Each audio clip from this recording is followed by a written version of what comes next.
Hi నమస్తే, నేను రాజగోపాల్ రెడ్డి కార్వేటి. ఇప్పటం గ్రామస్తులకు సుప్రీంకోర్టు షాక్ ఇచ్చింది. ఆ గ్రామస్తులు చేసింది తప్పు అని సుప్రీంకోర్టు తీర్పు ఇవ్వడం జరిగింది.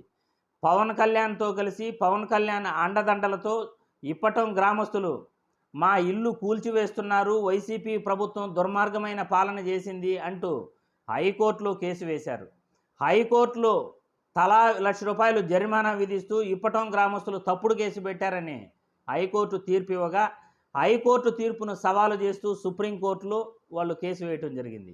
సుప్రీంకోర్టులో కూడా హైకోర్టు తీర్పును సమర్థిస్తూ వాళ్ళని మీరు చేసిన పని చాలా చాలా తప్పు, ఆధారాలు కూడా ప్రభుత్వం చూపింది, మీరు అబద్ధాలు చెప్తున్నారు అంటూ సుప్రీంకోర్టు ఇప్పటం గ్రామస్తులకు మొటికాయలు వేస్తూ తీర్పుని ఇస్తూ వాళ్ళకి సంచలనమైన తీర్పు ప్రకటించడం జరిగింది.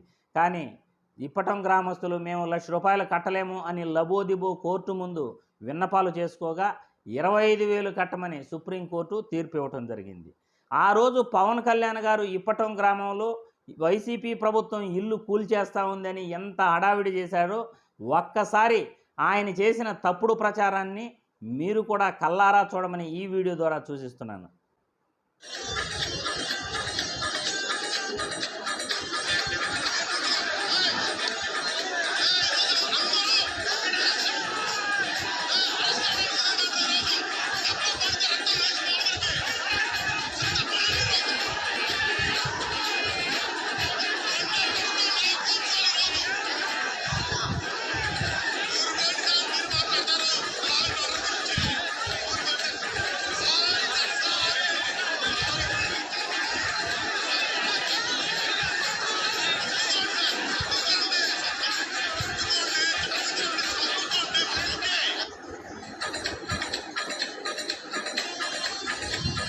చూశారు కదా, ఇప్పటం గ్రామంలో పవన్ కళ్యాణ్ గారు చేసిన హడావిడి అంతా ఇంత కాదు.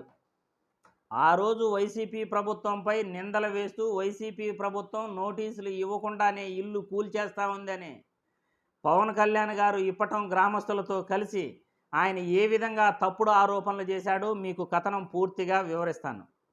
ఇప్పటం గ్రామంలో పవన్ కళ్యాణ్ తన పార్టీ విస్తరణ కోసం, పార్టీ వార్షికోత్సవాల కోసం స్థలం అడిగితే ఆ గ్రామస్తులు ఇవ్వటం జరిగింది.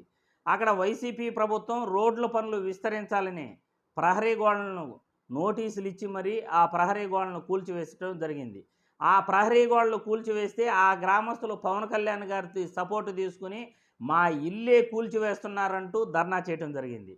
ఆ రోజు పవన్ కళ్యాణ్ గారు ఎయిర్పోర్ట్లో దిగి నేరుగా ఆ గ్రామానికి వచ్చి వైసీపీ ప్రభుత్వం ఇళ్లను కూల్చివేస్తూ ఉంది, దుర్మార్గంగా ప్రవర్తిస్తూ ఉంది, వైసీపీ ప్రభుత్వం అరాచకం చేస్తూ ఉంది అని పవన్ కళ్యాణ్ గారు ధర్నా చేయటం, ధర్నా తర్వాత వాళ్ళు హైకోర్టుకు వెళ్ళటం, హైకోర్టులో మధ్యంతర ఉత్తర్వులు ఇచ్చి ఆ రోడ్డు విస్తరణ పనులు ఆపివేయమని కోరగా ప్రభుత్వం మళ్ళీ దాఖలు చేసింది.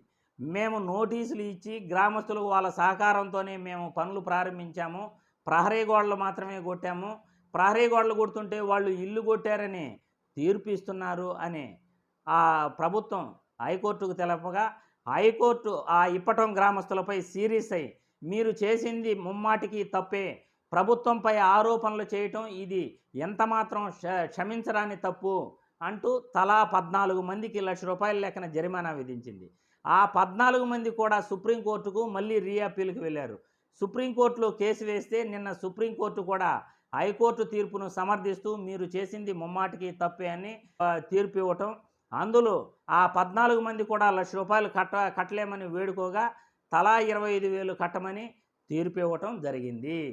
ఈ తీర్పుతో పవన్ కళ్యాణ్ గారు ఆ రోజు ప్రభుత్వంపై చేసిన విమర్శలు తప్పని కూడా తేలింది. పవన్ కళ్యాణ్ గారు చేసిన విమర్శలు ముమ్మాటికి తప్పే. ఎందుకంటే ఇళ్ళని ఎక్కడా వైసీపీ ప్రభుత్వం కూల్చలేదు. రోడ్డు విస్తరణ పనుల కోసం ఆ ప్రహరీ గోడలు మాత్రం వైసీపీ ప్రభుత్వం కూల్చింది. కానీ అబద్ధపు ఆరోపణలతో ఆ రోజు ధర్నా చేసి హడావిడి చేసి ప్రజల జీవితాలతో వైసీపీ ప్రభుత్వం ఆడుకుంటుందని, ఇళ్ళని కూల్చివేస్తూ ఉందని, నేను ₹1,00,000 ఏదైతే హైకోర్టు విధించిందో ఆ జరిమానాను నేను కడతాను, ప్రజలకు ఇస్తానని ఆయన హామీ ఇవ్వటం కూడా జరిగింది. అంటే కోర్టు తీర్పులను కూడా తప్పుదారి పట్టిస్తూ సుప్రీంకోర్టుకు వీళ్ళు వెళ్ళటం చాలా చాలా తప్పు. ఎందుకంటే వీళ్ళు చేసిన పనే తప్పు. ప్రభుత్వం నోటీసులు ఇవ్వకుండా ఇల్లు కూల్చివేస్తూ ఉందని అబద్ధపు సాక్ష్యం చెప్పటం ముమ్మాటికి తప్పు. హైకోర్టులో మా ఇల్లు కూల్చివేస్తున్నారని చెప్పడం తప్పు. హైకోర్టు ఇచ్చిన తీర్పును కాదని సుప్రీంకోర్టుకు వెళ్ళడం తప్పు. ఇవన్నీ పవన్ కళ్యాణ్ గారి అండదండలు చూసుకుని పవన్ కళ్యాణ్ గారి సహకారంతోనే ఇప్పటం గ్రామస్తులు సుప్రీంకోర్టు వరకు వెళ్ళారు అని మనకి ఈ పూర్తి సమాచారం ఉంది. ఇప్పుడు పవన్ కళ్యాణ్ గారు ఇప్పటం గ్రామస్తులపై ఈయన చేసిన ధర్నాకి ప్రజలకి ఏం సమాధానం చెప్తారు గప్పించింది. ఇల్లు కూల్చలేదని క్లియర్గా అర్థమవుతూ ఉంది. ఈయన చేసిన ధర్నా, ఈయన చేసిన అబద్ధాలు ప్రజలకు తెలియాలనే మీడియా పరంగా మేము ముందుకు వచ్చాం. ఇదే కాకుండా విశాఖలో 25,000 టన్నుల ఏదైతే గంజాయి దొరికిందో ఆ గంజాయి అసలు ఆ ట్రక్కులో కూడా లేదని సిబిఐ మొన్న క్లియర్గా కోర్టుకు తెలపడం జరిగింది. లేని గంజాయిని విశాఖ కంటైనర్లో దొరికిందని అబద్ధపు ప్రచారం చంద్రబాబు గారు, పవన్ కళ్యాణ్ గారు, కూటమి నాయకులందరూ కూడా చేశారు. అంటే వైసీపీ ప్రభుత్వంపై కుట్రలతో వీళ్ళు అన్నీ కూడా దొంగ ప్రచారాలు చేసి ఇప్పుడు ఒక్కొక్కటిగా వీళ్ళు చేసిన పనులన్నీ కూడా వెలుగులోకి వస్తున్నాయి. అదేవిధంగా ఇప్పటం గ్రామంలో కూడా ఇల్లు కూల్చివేయటం అనేది వీళ్ళు చేసిన దొంగ ప్రచారం. వైసీపీ ప్రభుత్వం ఇల్లు కూల్చలేదు, రోడ్డు విస్తరణ పనులకు ప్రహరీ గోడ మాత్రమే అక్కడ గ్రామస్తుల సహకారంతో నోటీసులు ఇచ్చి రోడ్డు విస్తరణ పనులు చేస్తుంటే వీళ్ళు ఏకంగా ఇల్లు కూల్చివేశారు అని పవన్ కళ్యాణ్ గారి సహకారంతో ఆ గ్రామస్తులు చెప్పటం ముమ్మాటికి తప్పేనని హైకోర్టు తీర్పిచ్చింది, మరియు సుప్రీంకోర్టు కూడా తీర్పిచ్చింది.